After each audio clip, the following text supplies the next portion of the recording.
Praise the lord. హల్లెలూయా. అందరం బిగ్గరగా హల్లెలూయా చెప్దాం. హల్లెలూయా. దేవుడు గత నెలంతా మనం ఎంతో ఇబ్బందుల్లో ఉన్నప్పటికీ దేవుడు మరలా పరిస్థితులన్నీ అనుకూలపరిచి దేవుడు మరొక నెలలోకి మనందరినీ ప్రవేశపెట్టినందుకు ఒకసారి గట్టిగా చప్పట్లు కొడుతూ దేవుని నామమును మహిమపరచుకుందాం. ఈ సమయంలో కొద్ది నిమిషాలు దేవుని వాక్యాన్ని ధ్యానించుకునే ముందు చిన్న ప్రార్థన చేసుకొని మనం వాక్యంలోనికి ముందుకు వెళ్దాం. మహాపరిశుద్ధుడైన తండ్రి, ప్రేమ కలిగిన మా యేసు ప్రభువా, నీ ఘనమైన శ్రేష్టమైన నామానికి వందనాలు స్తోత్రం చెల్లించుకుంటున్నాను తండ్రి. ఇంతవరకు క్షేమంగా కాచి కాపాడి ప్రభువా తండ్రి, మరొక నెలలోకి మా అందరినీ క్షేమంగా ప్రవేశపెట్టినందుకు నీకు స్తోత్రం చెల్లించుకుంటున్నాను తండ్రి. ఇంతకాలం ప్రభువా తండ్రి, మా అందరికీ మంచి ఆరోగ్యం, బలము, శక్తిని దయచేసి తండ్రి మరొక నూతన పరిశుద్ధ దినాన్ని మా అందరి జీవితంలో అనుగ్రహించినందుకు నీకు స్తోత్రం చెల్లించుకుంటున్నాను ప్రభువా. ఇప్పటి వరకు చక్కని పాటల ద్వారా నీ నామాన్ని స్తుతించాం. ఈ సమయంలో తండ్రి వాక్యాన్ని ధ్యానించుకొని చుండగా ఎందుకు పనికిరాను నన్ను నీ సన్నిధిలో నిలబెట్టుకున్నందుకు ప్రభువా కేవలం నీకు మాత్రమే మహిమ చెల్లిస్తున్నాను తండ్రి. ఇప్పుడు మాట్లాడబోతున్న ప్రతి ఒక్క మాట ద్వారా బిడ్డల హృదయాన్ని మీరు తాకమని వేడుకుంటున్నాం ప్రభువా. సాతాను దృష్టికి ఎక్కడ అధికారం లేకుండా చేయమని వేడుకుంటూ క్రీస్తు నామమున ప్రార్థిస్తున్నాం తండ్రి, ఆమేన్.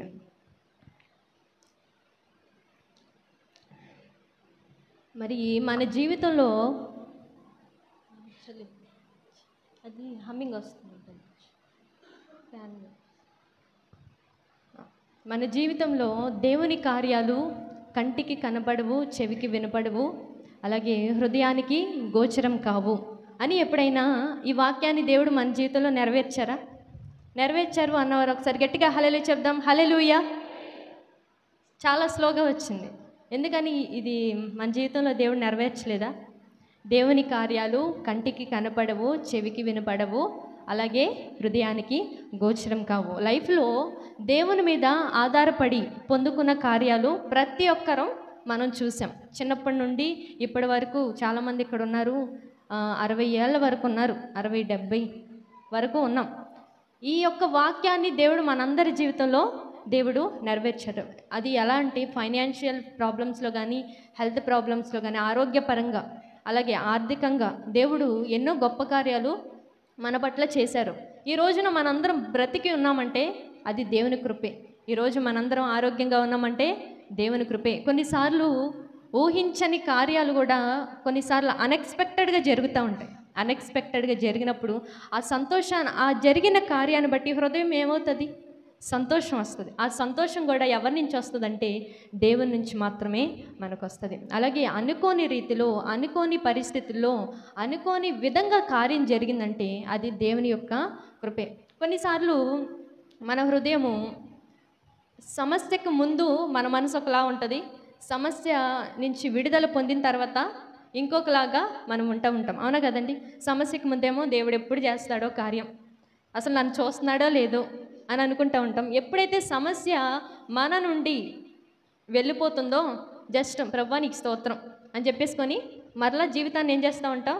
మామూలుగా గడిపేస్తూ ఉంటాం.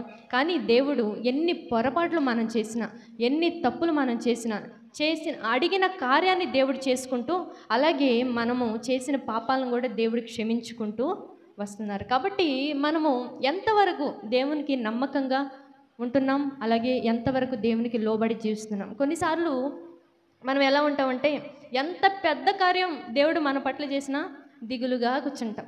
అవునా కదండి?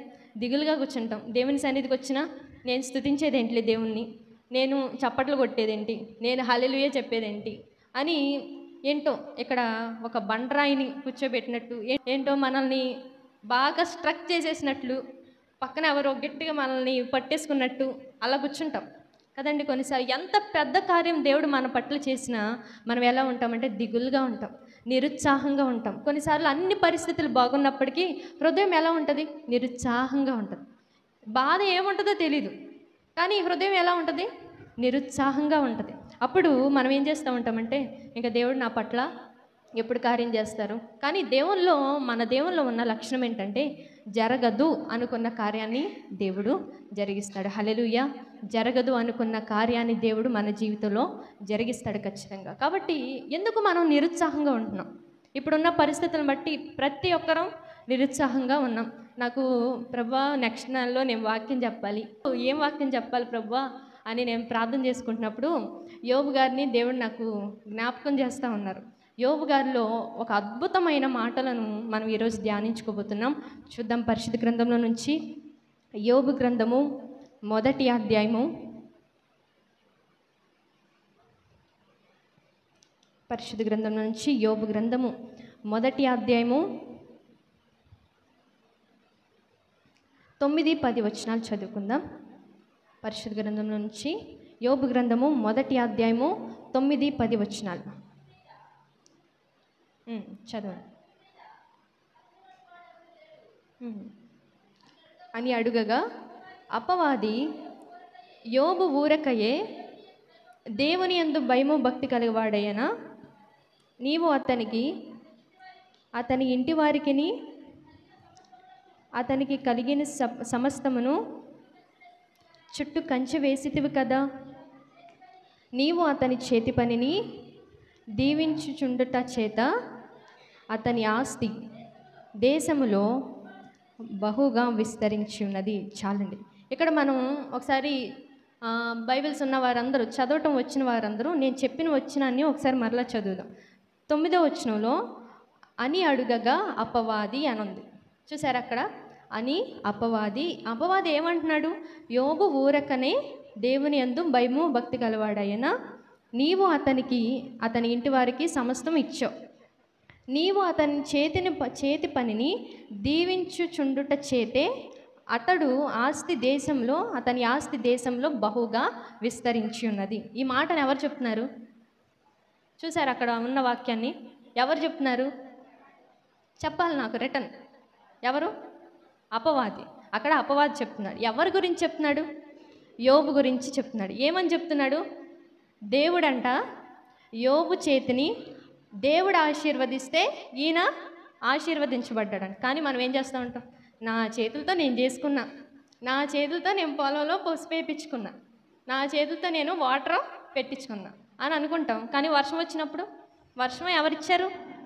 దేవుడిచ్చారు. కానీ ఒక అపవాది, లోకాన్ని దేవునికి విరుద్ధంగా చేసే అపవాది నోటి నుండి ఏమొచ్చింది?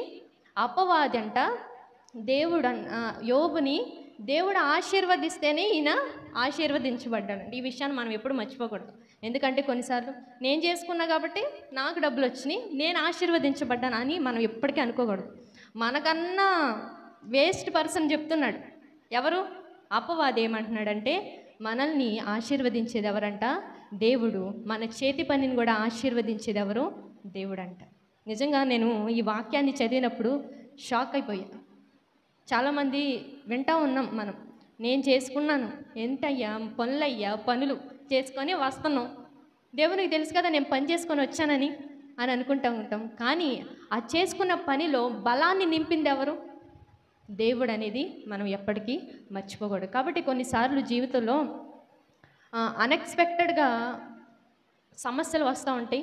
ఆ సమస్యలు మనల్ని ఎటు తీసుకువెళ్ళిపోతాయి కూడా మనకు తెలీదు. కొన్ని దినాల ముందు మనందరం చక్కగా ఆశీర్వదించబడి దీవించబడి చాలా చక్కగా జీవితాన్ని మనం కొనసాగించుకుంటూ ఉన్నాం. కానీ అలాంటి సమయంలో కొన్నిసార్లు నష్టాన్ని కూడా ఊహించలేని స్థితిలో ఎప్పుడు చూస్తామో కూడా మనకి తెలీదు. అప్పుడు యోబు గారితో అపవాది అంటున్నాడు. ఏమంటున్నాడు అక్కడ? ఊరకనే భయము భక్తి గలవాడు ఆయన అని అక్కడ మనం చూసాం. అయితే ఆయన అంటున్నాడు, నిజంగా నువ్వు ఆశీర్వదిస్తేనే ఆయన భయము భక్తి కలిగి ఉన్నాడు, నువ్వు ఆశీర్వదించకపోతే ఎలా ఉండేవాడు ఒకసారి ఆలోచించండి అని అపవాది దేవునితో అంటున్నాడు. దేవుని దగ్గర అపవాది పర్మిషన్ తీసుకొని ఇతని దగ్గర ఉన్నదంతా తీసేసుకున్నాడు. ఓవరాల్గా అపవాది మొత్తం తీసేసుకున్నాడు. పిల్లల్ని, ఆస్తిని, జాబ్ని, అలాగే చివరికి ఆరోగ్యాన్ని కూడా ఆయన పాడు చేసేసాడు. కానీ తనలో ఉన్న భక్తి, నీతి మాత్రం ఆయన విడిచిపెట్టలేదు. అవునా కదండి? భక్తిని, నీతిని ఆయన విడిచిపెట్టలేదు. ఊరకనే నీ యందు భయము భక్తి కలిగి ఉన్నాడా అన్నాడు. కానీ అతని జీవితంలో సమస్య ఎలా వచ్చిందంటే ఒక సైక్లోన్ లాగా వచ్చి పడింది, ఒక వరద లాగా, ఒక ఫ్లడ్ లాగా ఆయన జీవితంలో వచ్చి పడింది. మన జీవితంలో కూడా వచ్చిందా లేదా? వరద వచ్చిందా? అందరి జీవితాల్లోకి, భక్తిగా ఉన్న వారిలోకి వచ్చింది, భక్తిగా లేని వారిలోకి కూడా సమస్య ఎంటర్ అయింది. కానీ దేవుడు ప్రతి ఒక్కరి జీవితంలోకి ఏం పంపించాడంటే సమస్యను పంపించాడు. అలాగే యోబు జీవితంలో కూడా సమస్య ఎలా వచ్చింది, ఒక వరదలాగా ఆయన జీవితంలో వచ్చి పడింది. అప్పుడు మనందరికీ బాధలు వచ్చినప్పుడు ఎవరైతే ఎక్కువగా బాధలో ఉన్నారో వారి దగ్గరికి వెళ్ళి మనం ఏం చేస్తూ ఉంటాం, ఎందుకు వచ్చింది నీకు ఈ సమస్య, రోజు ప్రార్థనకి వెళ్తాం, రోజు బైబిల్ చదువుతాం, రోజు ఒక ప్రార్థన చేయాలి అని దేవుని సన్నిధికి వెళ్తాం, ఈ సమస్య నీకు ఎందుకు వచ్చింది అని భక్తి లేని వారు వచ్చి అంటారు, భక్తి ఉన్నవారు కూడా వచ్చి అంటారు. అలాంటి సమయంలో యోబు ఒక అద్భుతమైన మాట పలికారు. చూడండి, పరిశుద్ధ గ్రంథంలో నుంచి యోబు గ్రంథము 16వ అధ్యాయము 5వ వచనం చదువుకుందాం. యోబు గ్రంథము 16వ అధ్యాయము 5వ వచనం. అయినను నేను నా నోటి మాటలతో మిమ్మును బలపరుతును. చాలండి, ఏ మాట మాట్లాడాడు, అయినను నా నోటి మాటలతో మిమ్మును బలపరుతును. I will give you the strength with my words. నా మాటలతో మిమ్మును బలపరుస్తానని చెప్తున్నాడు. నిజంగా ఒక విధంగా చెప్పాలంటే ఆయన నష్టపోయిన వ్యక్తి, అన్నీ కోల్పోయిన వ్యక్తి, నష్టాన్ని ఇంకా చూస్తూ ఉన్న వ్యక్తి. అలాంటి వ్యక్తి నోటి నుండి వచ్చే మాటైనా సమస్యలో ఏం చేస్తాడంట, అయినను మీరు నన్ను బాధపరిచిన, మీరు నన్ను కృంగపరిచిన, నా నోటి నుంచి ఏం చెప్తాను, మిమ్మల్ని బలపరిచే మాటలు మీకు చెప్తాను. ఒక విధంగా చూడాలంటే యోబుకి ముందు ఎలాంటి సపోర్ట్ లేదు, వెనక ఎలాంటి సపోర్ట్ లేదు. కానీ ఆయన ఎంత అద్భుతమైన మాట మాట్లాడారంటే, నా నోటితో మిమ్మును బలపరుతును. అలాగే అలాంటి సమయంలోనే మరొక మాట ఆయన మాట్లాడారు, మనం చూద్దాం. యోబు గ్రంథము 23వ అధ్యాయము 17వ వచనం చదువుకుందాం. యోబు గ్రంథము 23వ అధ్యాయము 17వ వచనం. అంధకారము కమ్మియుండినను, గాఢాంధకారము నన్ను కమ్మియుండినను, నేను నాశనము చేయబడి ఉండలేదు. చూడండి, రెండవ మాట ఏం చెప్తున్నారు, అంధకారం కమ్మి ఉన్నాను, గాఢాంధకారం కమ్మి ఉన్నాను, నేను నాశనము చేయబడి ఉండలేదు అనే మాట. ఎంత అద్భుతమైన మాటలు. ఫస్ట్ది ఏం చెప్పారు, నా నోటితో మిమ్మును బలపరుస్తాను. రెండవది ఏంటి, అంధకారం కమ్మి ఉన్నా కానంట, గాఢాంధకారం కమ్మి ఉన్నా ఆయన అంటే ఏం చేయబడలేదంట, నాశనము చేయబడలేదంట. మనం చెప్తాం ఈ మాట, మనం రోజు ప్రార్థనకు వచ్చినా ఈ మాట చెప్పం, అవునా కదా. బుధవారాలు శనివారాలు ఎన్ని ప్రార్థనలకు అటెండ్ అయినా కానీ సమస్య వచ్చేసరికి మనం ఈ మాట మాత్రం అస్సలు చెప్పేదే లేదు. కానీ ఈయన ఎంత అద్భుతమైన మాట మాట్లాడారో మనం చూస్తూ ఉన్నాం. కొన్నిసార్లు మన జీవితంలో కూడా అంధకారం వచ్చి పడుతూ ఉంటుంది. సమస్యలో కొన్ని దినాలు మనం చూస్తూ ఉంటాం, కొన్ని దినాలు మనం సంతోషంగా ఉంటాం, కొన్ని దినాలు మనం దుఃఖంగా ఉంటాం. కానీ సంతోషం అనేది కుటుంబంలో స్టాండర్డ్గా ఉంటుందా, ఉండదు. సమస్య అనేది మన జీవితంలో వచ్చి పడిపోతూ ఉంటుంది. అలాంటి సమయంలో ఆయన ఆ యొక్క పరీక్షను ఆయన ఎదుర్కొన్నాడు. పరీక్షలో కూడా ఆయన పాస్ అయ్యాడు. ఒక అద్భుతమైన పాట ఉంది, పిలిచిన దేవుడు నిజమైన దేవుడు అని ఒక పాట ఉంది, పాడుకుంది.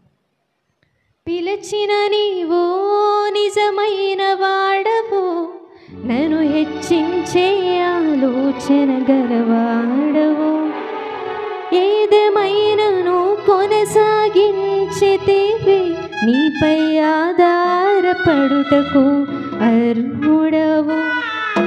పిలిచిన దేవో నిజమైన వాడవు, నన్ను హెచ్చించే ఆలోచన గలవాడవు, ఏదేమైనను కొనసాగించితివి, నీపై ఆధారపడుటకు అర్హుడవు. నేను నమ్మిదను, వెంబడింతును, చిరకాలము నీ సేవింతును. నిన్ను నమ్మిదను, వెంబడింతును, చిరకాలము సేవింతును. పిలుపు వలన నేను నశించుకోలేదు, నీ ప్రేమ ఎన్నడు నన్ను విడువలేదు, నీ కృప కాచుట వలన జీవిస్తున్నాను, నీ ప్రేమకు సాటి లేదు. అందరూ చెప్పండి, నీ కృప కాచుట వలన జీవిస్తున్నాను, నీ ప్రేమకు సాటి లేదు, నీ కృప కాచుట వలన జీవిస్తున్నాను, నీ ప్రేమకు సాటి లేదు. హల్లెలూయా. వల్ల కూడా నష్టం వచ్చింది. అలాగే ఆ నష్టంలో ఆయన దేవుని వైపు చూసి ఆ విశ్వాసాన్ని అలాగే ఆయన ఉంచుకొని ఆయన పాస్ అయ్యాడు. కొన్నిసార్లు నాకు కూడా ఏమొస్తూ ఉంటుందంటే నిరుత్సాహం వస్తూ ఉంటుంది. మీ అందరికి ఎప్పుడన్నా నిరుత్సాహం వచ్చిందా? సమస్య మన ముందు ఏముండదు, కానీ మనసులో ఎప్పుడన్నా ఫుల్గా బాధ నిండిపోయిందా? ఎవరికన్నా ఎప్పుడు బాధ లేకపోతే చెప్పండి, నేను ఏదో ఒక గిఫ్ట్ ఇస్తాను మీకు. నిరుత్సాహం వచ్చిందా? వచ్చిన మా చేతులు ఎత్తండి ధైర్యంగా దేవుని సన్నిధిలో. నిరుత్సాహం అందరికి వస్తూ ఉండేది. చిన్న పిల్లల దగ్గర నుంచి వాళ్ళకేమో స్కూల్కి వెళ్ళాలి, అక్కడ టీచర్స్ కొడతారు, ఏబిసిడీలు రాకపోతే కొడతారు అని చిన్నప్పటి నుంచే ఏదో ఒక నిరుత్సాహం మనసులో ఉంటూ ఉంటుంది. అలాగే కొన్నిసార్లు నాకు కూడా నిరుత్సాహం వస్తూ ఉంటుంది. అలాంటి సమయంలో నేను చేసే పని ఏంటంటే, గత కాలంలో దేవుడు నా పట్ల చేసిన కార్యములు బట్టి మనసు పలానా బాధతో నేను బాధపడుతున్నప్పుడు దేవుడు నాకు ఆ విధంగా కార్యం చేశాడు కదా, ఈ విధంగా కార్యం చేశాడు కదా, అన్ఎక్స్పెక్టెడ్గా అడిగిన కార్యాలు కూడా, అడిగిన వెంటనే కూడా చాలా కార్యాలు చేశారు దేవుడు నా పట్ల. అలాంటి సమయంలో కూడా నేను అవన్నీ గుర్తు చేసుకుంటూ ఉండేదాన్ని. గుర్తు చేసుకుంటా అవును, దేవుడు మరలా నా హృదయంలో సంతోషాన్ని దేవుడు ఖచ్చితంగా నింపుతారు అని ఆ కార్యాలు చేసిన ప్రతి కార్యాన్ని నేను గుర్తు చేసుకుంటూ ఉన్నప్పుడు ఆ బాధ అంతా పోయి సంతోషాన్ని దేవుడు ఫుల్ఫిల్ చేస్తూ ఉండేవాడండి.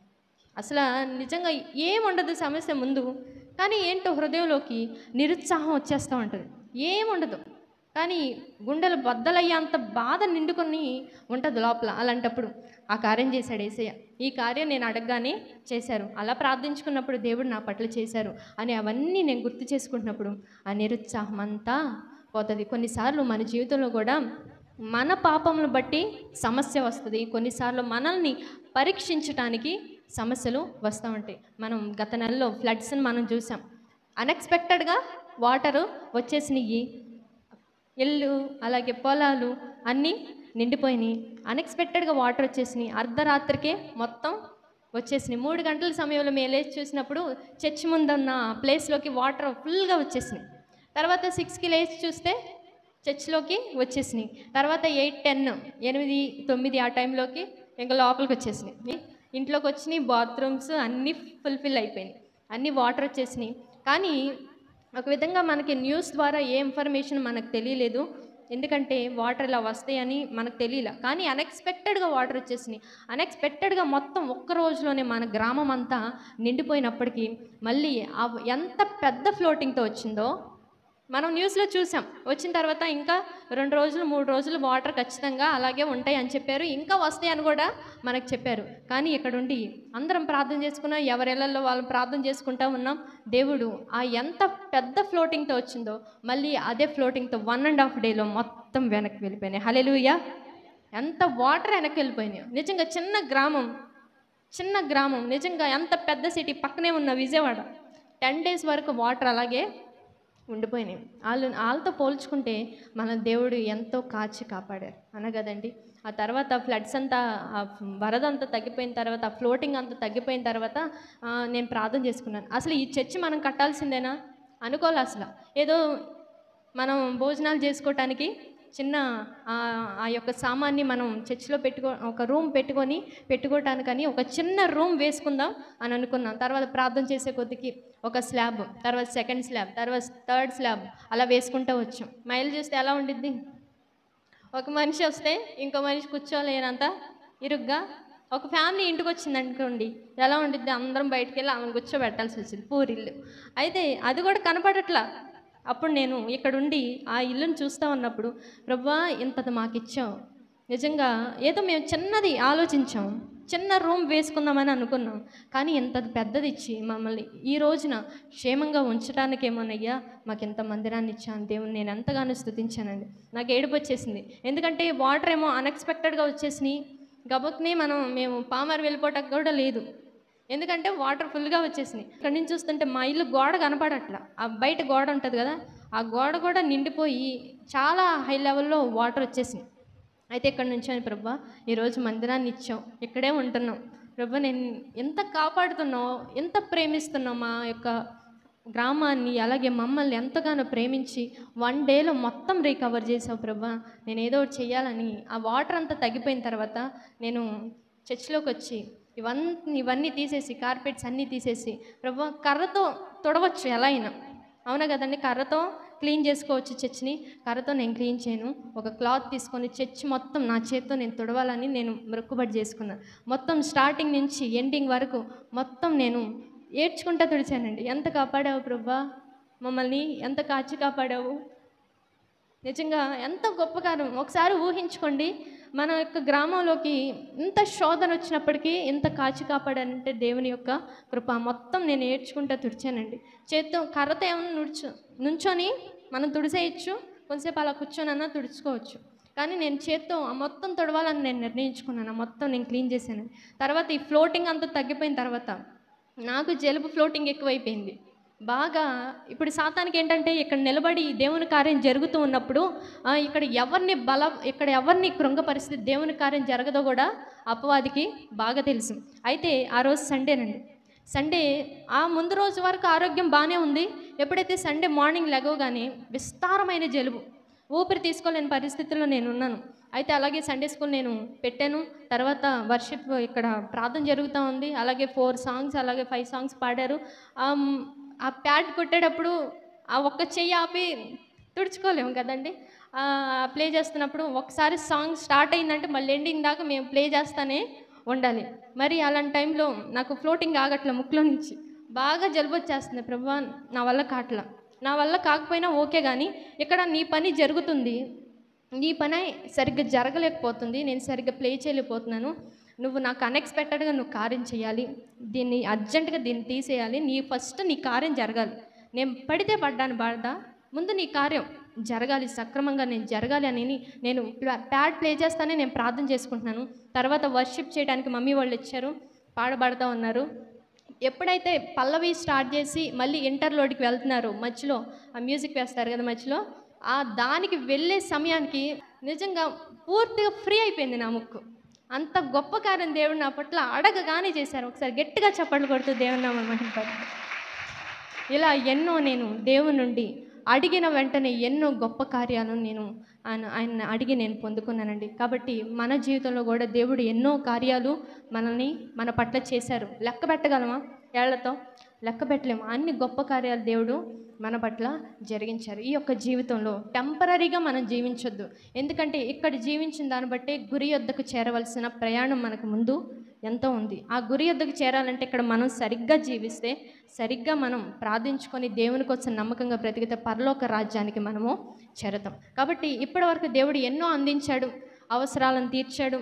మరలా దేవుడు మనకి మంచి రోజులు ఇస్తాడు అని నమ్మకం ఉన్నవారు ఒకసారి గట్టిగా చప్పట్లు కొడుతూ దేవుని నామమున మహిమపరచుకుందాం. కాబట్టి మన జీవితంలో విశ్వాస జీవితం అనే అడుగు మనం ముందుకు వేస్తున్నప్పుడు కూడా కొన్నిసార్లు యోబు లాంటి సమస్యలు మన జీవితంలో వచ్చి పడతాయి. అంధకారం వచ్చి కమ్ముకుంటుంది. అంధకారంలో మునిగినప్పటికీ దేవుడు మరలా పైకి లేపుతారు. కాబట్టి అలాంటి సమయంలో మన యొక్క మాటలు ఎలా ఉండాలి? ఇతరులను బలపరిచే మాటలుగా ఉండాలి, కానీ ఇతరులను కృంగపరిచే మాటలుగా మనల్ని ఉండకూడదు. ఒక విశ్వాసాన్ని మనం చూస్తా ఉన్నాం. ఇప్పుడు ఎవరిని చూస్తున్నాం? యోబు ఎలాంటి వాడు? యథార్థవంతుడని బైబిల్లో ఉంది. ఒక విశ్వాసం చూసి మనం నేర్చుకోవాల్సింది ఏంటంటే, ఆయన ఎంతో భయంకరమైన పరిస్థితిలో నా మాటలతో మిమ్మల్ని బలపరుస్తాను, అలాగే అంధకారం కమ్మి ఉన్న, గాఢాంధకారం కమ్మి ఉన్న, అలాగే నేను నాశనము చేయబడలేదు అనే మాటను మనం చూస్తూ ఉన్నాం. కాబట్టి ఈరోజు మన నోరు ఎలా ఉంది? ఇతరులను బలపరిచే నోరుగా ఉందా, లేకపోతే కృంగపరిచేలాగా ఉందా? మన యొక్క భక్తి గురించి మనం ఏమని కంక్లూజన్ ఇవ్వగలము అని ఒకసారి చూస్తే, యోబు తన భక్తి గురించి ఒక అద్భుతమైన మాట చెప్పారు. చూద్దాం. యోబు గ్రంథము 27వ అధ్యాయం 6వ వచనం మనం చదువుకుందాం. యోబు గ్రంథము 27వ అధ్యాయము 6వ వచనం. నా నీతిని విడువక గట్టిగా పట్టుకొందును. చాలండి. I will hold fast to my righteousness. నా నీతిని గట్టిగా విడువక పట్టుకుందును అనే మాటను మనం ఇక్కడ చూస్తూ ఉన్నాం. ఆయనకు వచ్చిన సమస్యను బట్టి చూస్తే ఆయన ఆ సమయంలో మాట్లాడవలసిన మాటేనా? కాదు. ఎందుకంటే చాలా కోల్పోయాడు.